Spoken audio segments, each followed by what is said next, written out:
The wind is whipping stronger than it has in the last 24 hours. It is unbelievable. This storm, Florence, will not quit.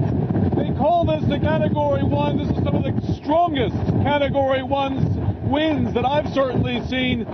Most of New Hanover County is now out of electricity. No electricity service to almost the entire county. Our cell phones have gone down. All communications here in county. We're now using a satellite phone and some other technology to even get this live shot out. It is absolute pandemonium here.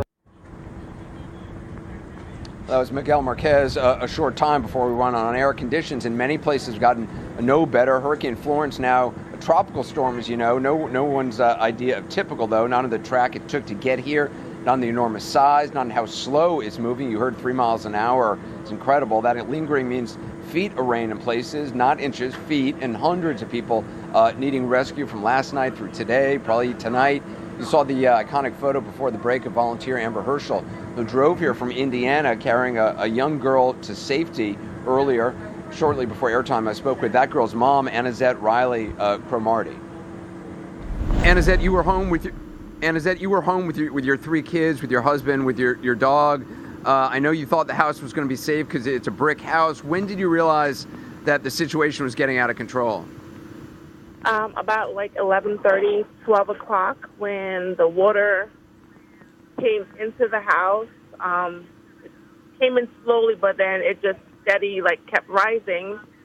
And then my husband, he pushed the mattress upstairs into the attic, and we were in there for a little bit, and the wind started getting really bad, so we just made the decision to come down out of the attic and put the kids on the top bunk bed for them to at least try to get some sleep, and hopefully the water didn't rise anymore. And then while we were still waiting, my husband kept hearing people yelling for help, and he tried to go outside and see if he could help, but then the water got up above his chest, and then he had to come back inside, and they were it's you can't help anyone because you just keep hearing people yelling, and you can't do anything. And it's the worst feeling in the world, to hear people yelling for help, and you can't do anything. So you could hear your neighbors screaming and yelling for help? Yes.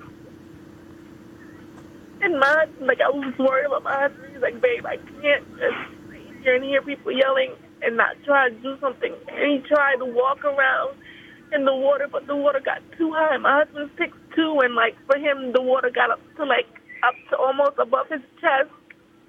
He's like, I had to come back. And then we made sure the kids were okay, and then we called 911, and they was well, we can just wait. And then we didn't get anyone to come and get us until about 9 o'clock in the morning. So I understand it was a volunteer who came and rescued you. Is that right? Yeah, there were some guys from Indianapolis with some boats, and they were just basically just going back and forth, bringing people across I don't even know how far it was for us to get to land where the fire department was waiting with a truck, and we were just basically just waiting for people to just come onto the boat. When you saw them come, I mean, I can't imagine what that must have been the greatest feeling in the world. It was deep, but it felt like I was alive all over again. They were I felt so safe, and we made sure the kids got out first. We made sure our kids left, and then we stayed back, and then they came back and got us, and it was the longest time, not knowing, okay, I know they're going to be safe, but then, not really knowing until you actually got to see your kids again. I know we're showing photos of the rescue. What do you want to say to those volunteers who rescued you and your family? I just want to say thank you and God bless you. It takes a special person to leave their own home and their own family and come all this way to help us. And we get talked about well, why did you guys stay? We thought it would be okay. it downgraded. We lived in a brick house. We thought we would be fine. And I'm just thankful that there were people there to help us. Well, Anazette, I'm so glad that your family is okay. As you know, there have been hundreds of rescues, and several people have lost their lives already. You're very lucky, and I'm so glad that you're safe tonight. And I wish you and your family the best. Thanks for talking to us. Thank you. Anazette's family, as you've been seeing, was far from the only one needing rescue. Crews have been very busy. They still are. Take a look at this. We decided to go out last night just to scope the area out, see where we were going to go today, and ended up getting several calls last night, hundreds of calls for service last night. We pulled, like I said, about 35 to 40 people out from water, anywhere between 2 feet to 40 feet. We rescued a couple people that were posting on Facebook, their addresses and stuff. We, elderly people, blind people, medically problem people, everybody that needed help, we were there. Well, we want to get the latest on what's been going on. Wilmington's Fire Chief, Buddy Martinet, is kind enough to join us, and the Mayor, Bill Saffo, as well. Mayor, how are things going? Well, we've got a lot of down power lines and trees. Roads, a lot of the roads are impassable. Some beautiful, old, huge trees are down. It's a crying shame. I mean, a lot of these beautiful old oak trees here in Wilmington are gone, and so it's going to take us some time to get these roads cleared and get people passable, get the roads passable. The big concern when we talked some 24 hours ago is about water on the ground, the potential for what are you seeing just in terms of water? We haven't seen the flooding yet that we anticipated, although in some isolated areas we do have flooding.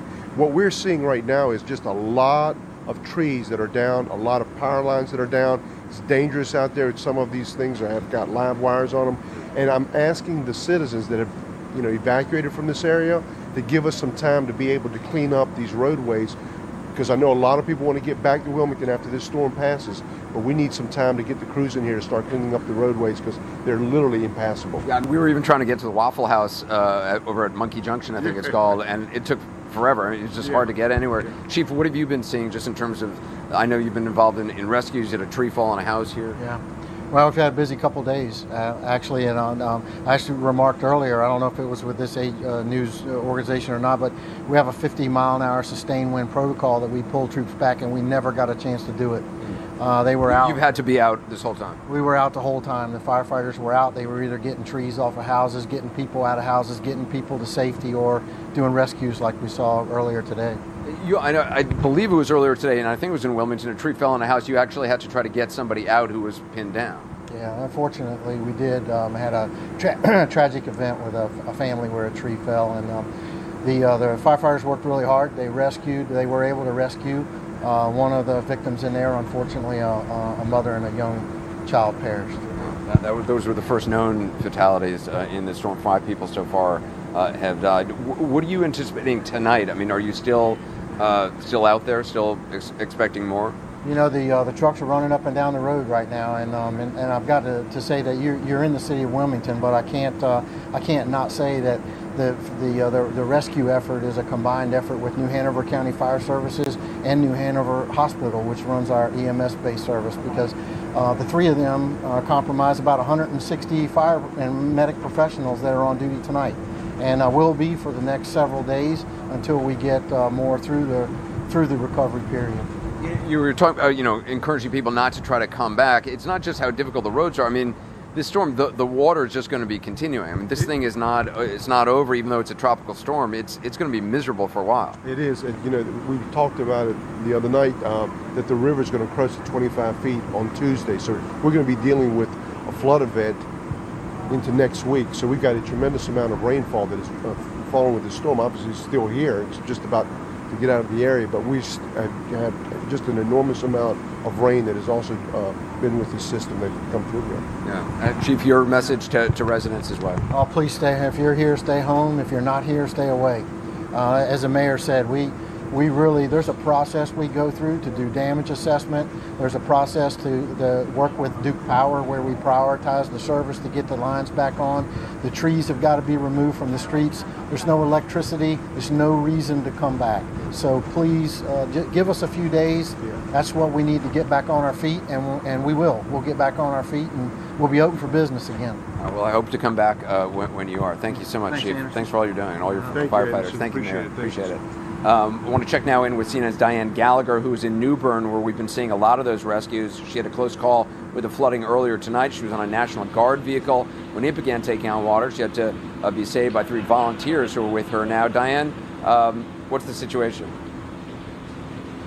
Obviously, at this point, Anderson, we are safe. I just want to give an idea. That vehicle there you see behind us is very similar to the one that we were in.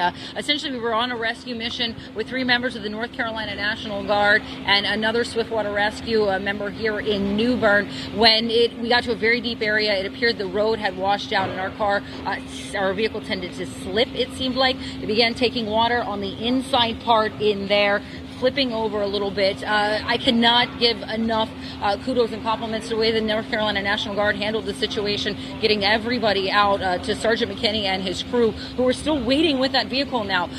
They were rescued. They went back to wait so they could get it out of here. The people who rescued us, though, Anderson, teenagers from New Bern who have been coming around here and basically rescuing, I think you guys said 50 plus people here. And so Robert showed up in his boat while we were trying to get out the back of that vehicle, Robert. And you guys have been doing this all day, though, right? It's not just the National Guard.